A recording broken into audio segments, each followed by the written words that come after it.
Major funding for KPBS Evening Edition has been made possible in part by Anderson Plumbing, Heating and Air, proud to support the mission of KPBS and privileged to serve San Diego clients. Anderson Plumbing, Heating and Air, helping homeowners maintain drain, heating, and cooling systems since 1978.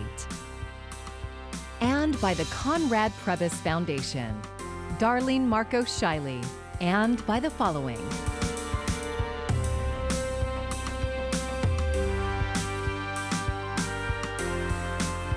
And by viewers like you. Thank you.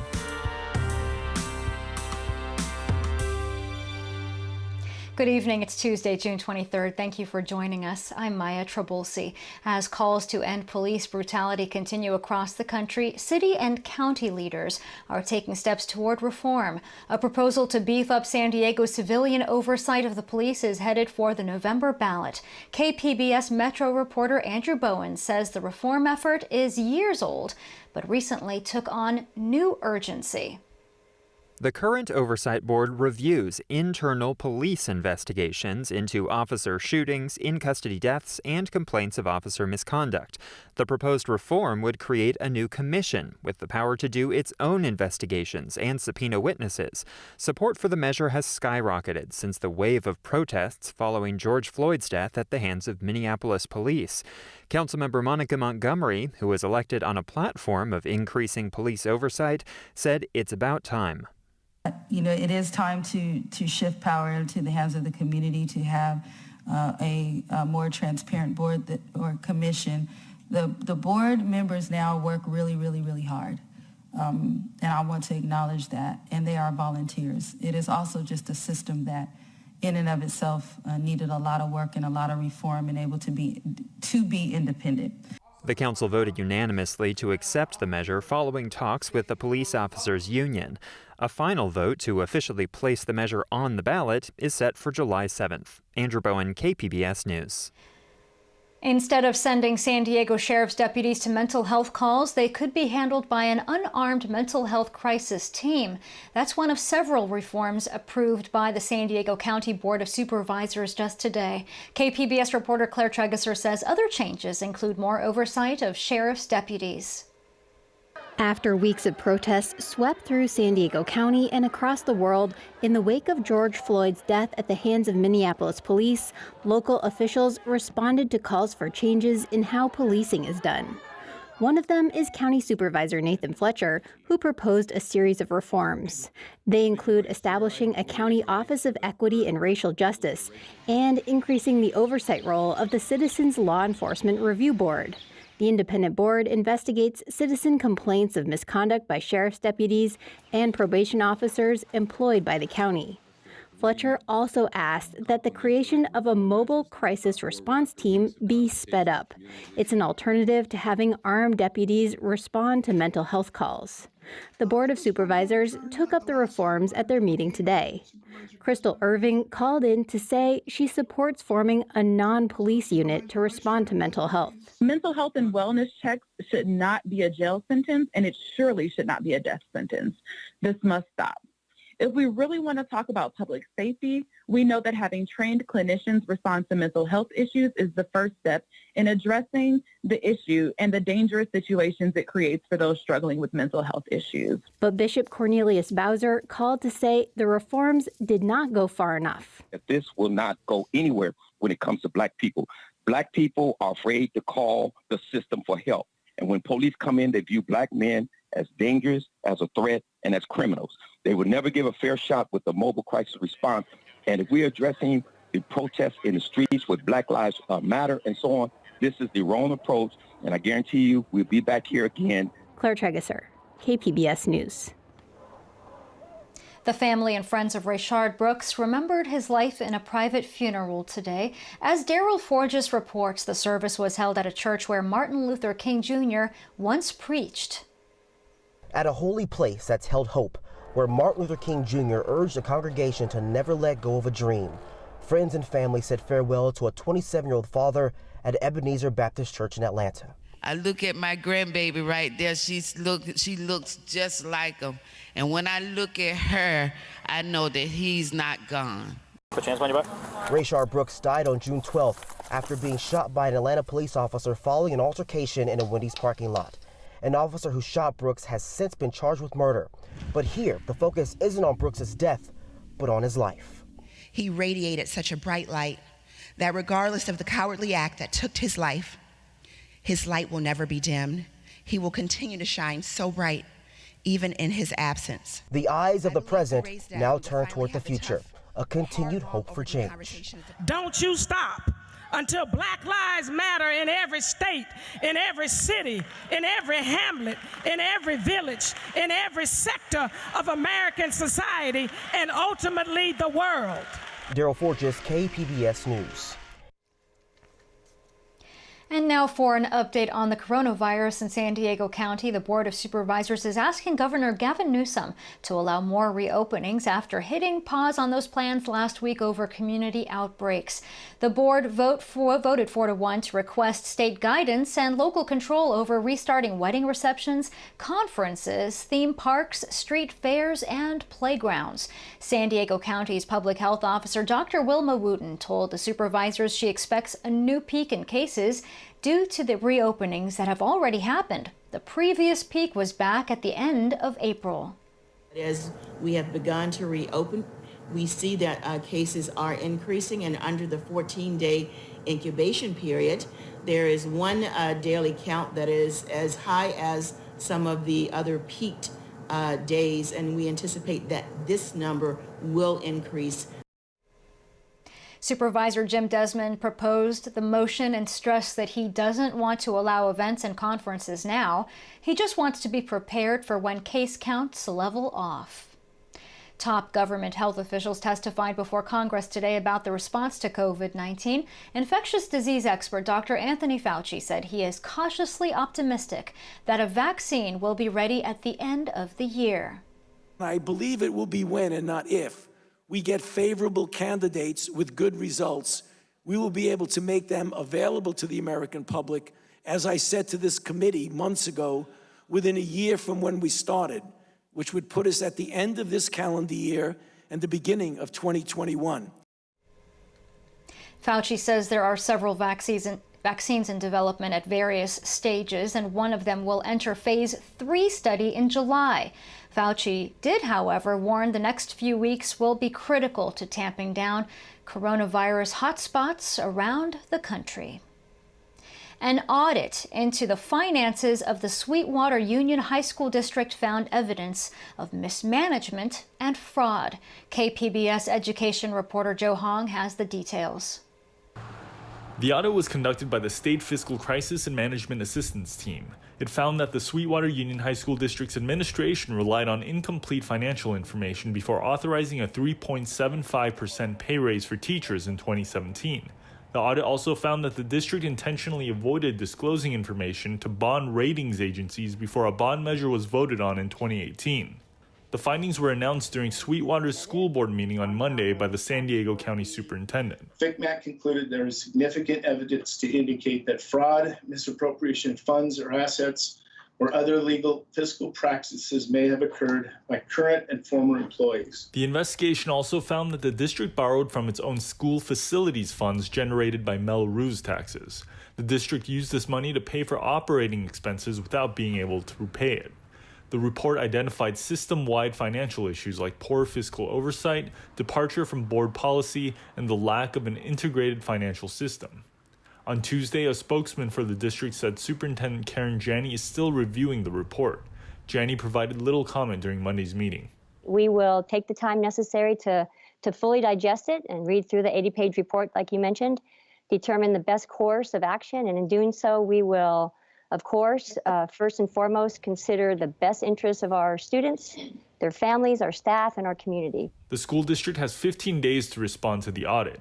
In the meantime, the audit's findings will be sent to the California Controller's Office, the California Department of Education, and the San Diego County District Attorney's Office for possible further investigation.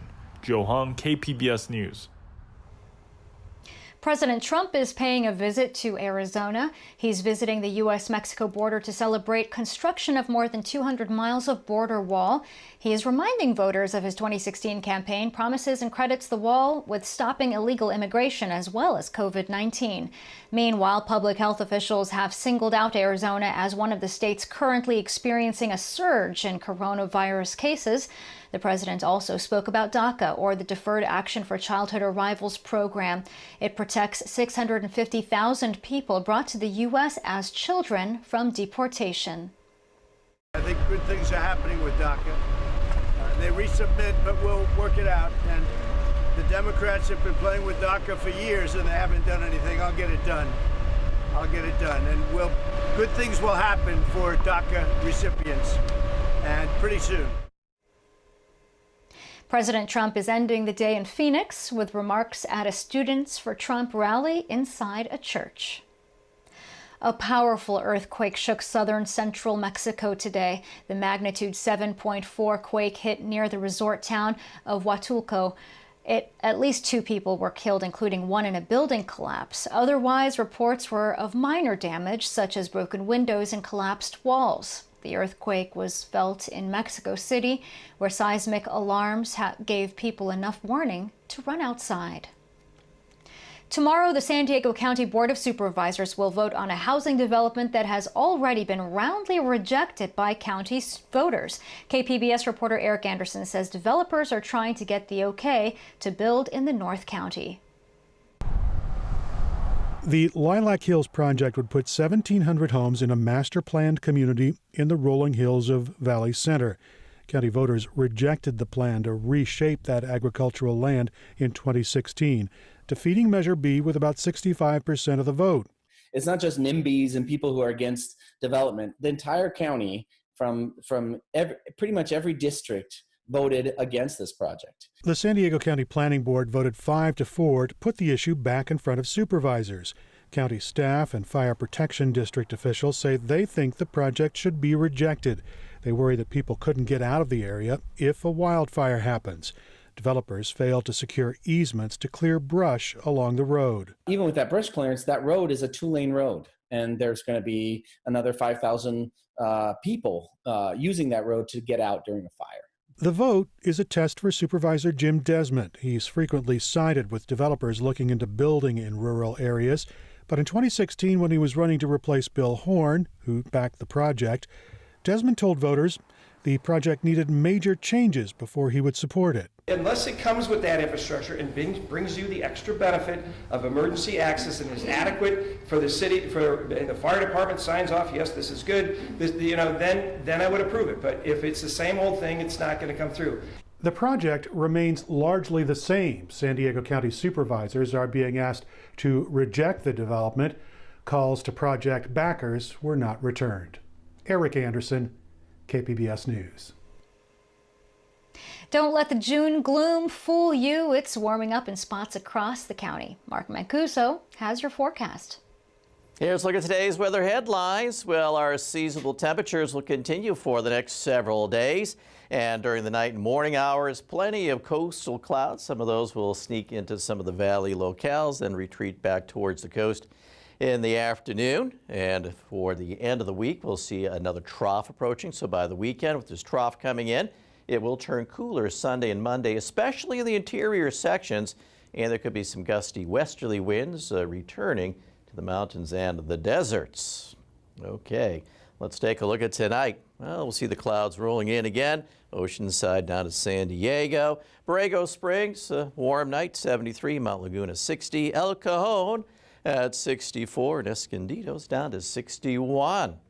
How are we looking on Wednesday? Well, cooler right along the coast. Interior sections, it'll be hot. And we'll see more dry conditions. As we take a look at our temperatures, 110 Borrego Springs, 90 in Campo. Yeah, it's hot. Ramona's 86, El Cajon's at 86, and here in Oceanside, 75 and 72 in San Diego. Thursday, well, it's more of the same. Onshore flow, a little cooler at the coast. The heat continues in the interior. Now, as we take you into the weekend, Keep an eye on a trough here that'll be starting to develop down into our area, so that will bring us the cooling Sunday into Monday. And here's a look at our forecast along the coast. Clouds and then sun, temperatures hovering in the mid-70s. And then as we take you into the inland areas, it's nice. And there you can see the cooling coming in on Sunday. As we head up to the mountains, temperatures drop off on Sunday, increasingly windy too. And in the deserts, triple-digit heat, but then notice it's not as warm on Sunday. For KPBS News, I'm meteorologist Mark Mancuso. The FBI says no charges will be filed after a noose was found in the garage stall of NASCAR's only full-time black driver. Investigators found video evidence that the garage door pull rope fashioned as a noose had been there for months and wasn't targeted at Bubba Wallace. The FBI says the evidence determined no federal hate crime was committed. California State Senate has approved a gun bill prompted by the Poway synagogue shooting. John Ernest, the accused gunman in last year's fatal shooting at Chabad of Poway, was 19 years old at the time. He used a hunting license to buy the weapon he's charged with using in the attack. That's the only way someone under the age of 21, who's not in the military or law enforcement, can buy a gun. But his license wasn't valid yet. The new legislation would require gun stores and the State Department of Justice to check the validity of the hunting licenses during the 10-day waiting period after gun purchases. It now goes to the State Assembly. It's yet another side effect of the coronavirus pandemic, a spike in human trafficking that targets children who are spending more time online. KPBS education reporter Joe Hong spoke to investigators and advocates about what parents can do to monitor youth behavior while schools are out. We really think about this as modern-day slavery. It seems counterintuitive that reports of human trafficking are up while everyone is sheltering in place. But Detective Dan Deerdorf with the San Diego Human Trafficking Task Force isn't surprised because many minors have been at home spending more time on their phones and social media. Social media is, it's good, but it has its downfalls where you have a lot of catfishing going on, which is they're representing somebody else who, to the victim or survivor, and they start promising them things like, I promised you, you're so beautiful, you're so cute, you're smart.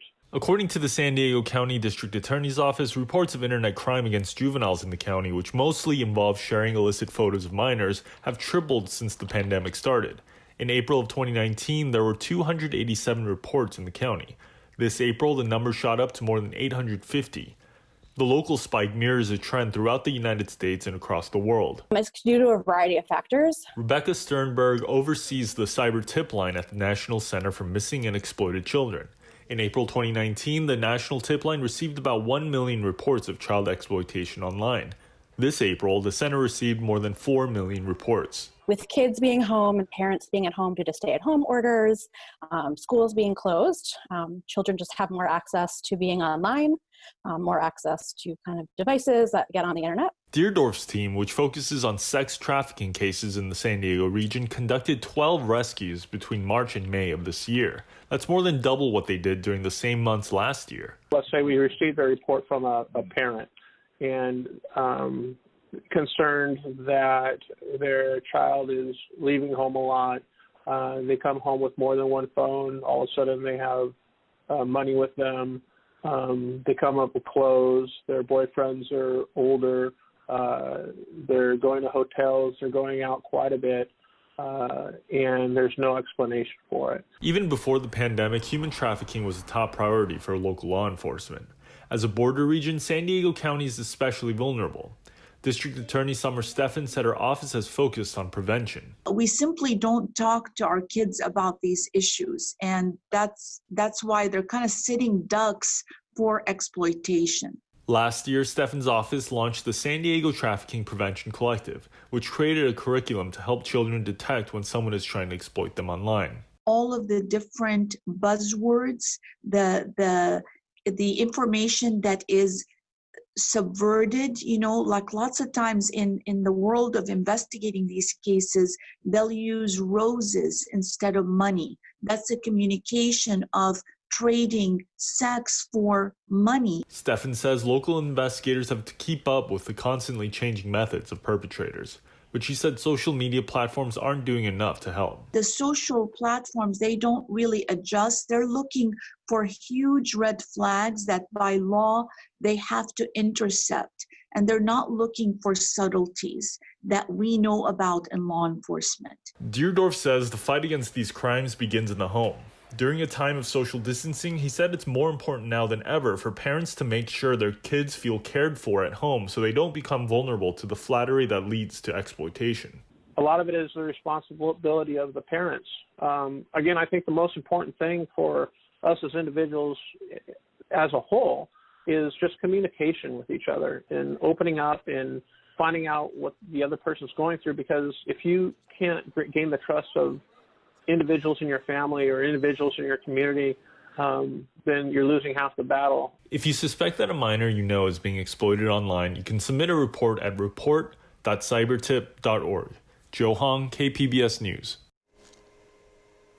In the early stages of the pandemic, it appeared inevitable that Governor Gavin Newsom would shield California's senior care homes from most lawsuits related to the coronavirus.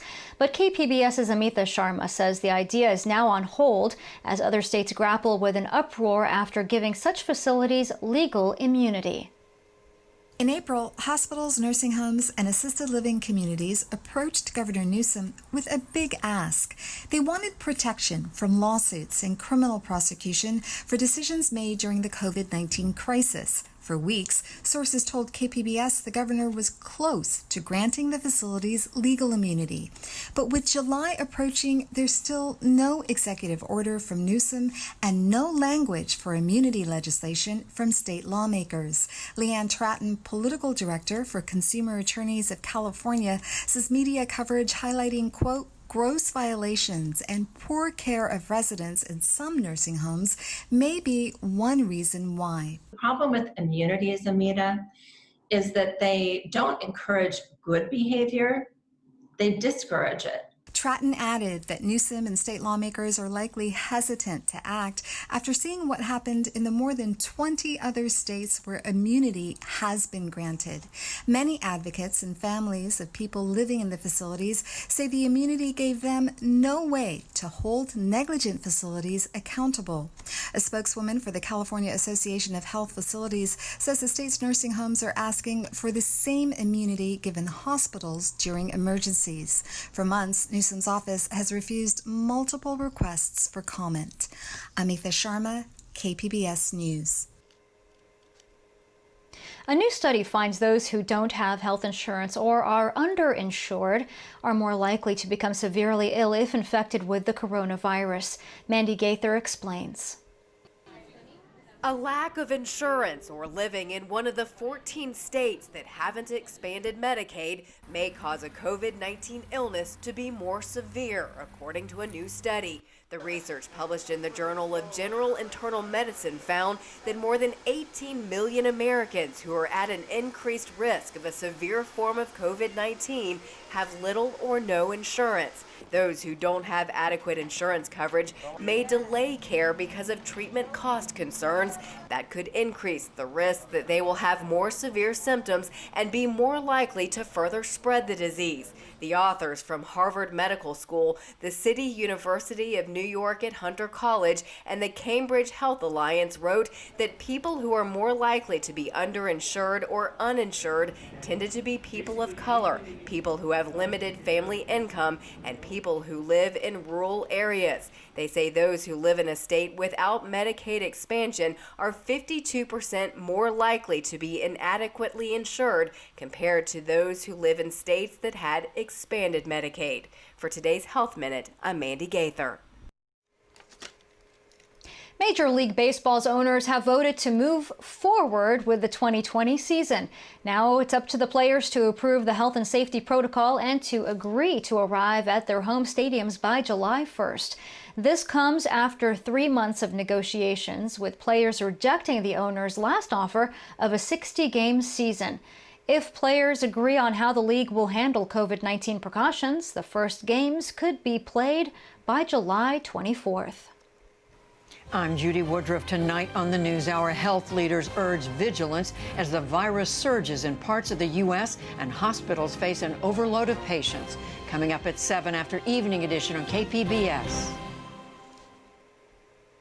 And here's another look at today's top stories. City and county leaders are taking steps toward police reform. The San Diego City Council voted in favor of a ballot measure seeking to create a new civilian police oversight commission with the power to conduct investigations and subpoena witnesses. The Board of Supervisors adopted 3 reforms, including speeding up the creation of a mobile crisis response team to handle mental health calls. An audit into the Sweetwater Union High School District's finances found evidence of mismanagement, misappropriation of funds, and fraud. It was conducted by the State Fiscal Crisis and Management Assistance Team. The district has 15 days to respond to the findings. Today, the County Board of Supervisors voted to ask the state for guidance on reopening things like events, wedding receptions, hotel conferences, street fairs, and playgrounds. Supervisor Jim Desmond proposed the motion and stressed that he doesn't want to allow events and conferences now. He just wants to be prepared for when case counts level off. You can find tonight's stories on our website, kpbs.org/evening edition. Thank you for joining us. I'm Maya Trabulsi. Have a great evening. Major funding for KPBS Evening Edition has been made possible in part by Anderson Plumbing, Heating and Air, proud to support the mission of KPBS and privileged to serve San Diego clients. Anderson Plumbing, Heating and Air, helping homeowners maintain drain, heating, and cooling systems since 1978. And by the Conrad Prebys Foundation, Darlene Marco Shiley, and by the following.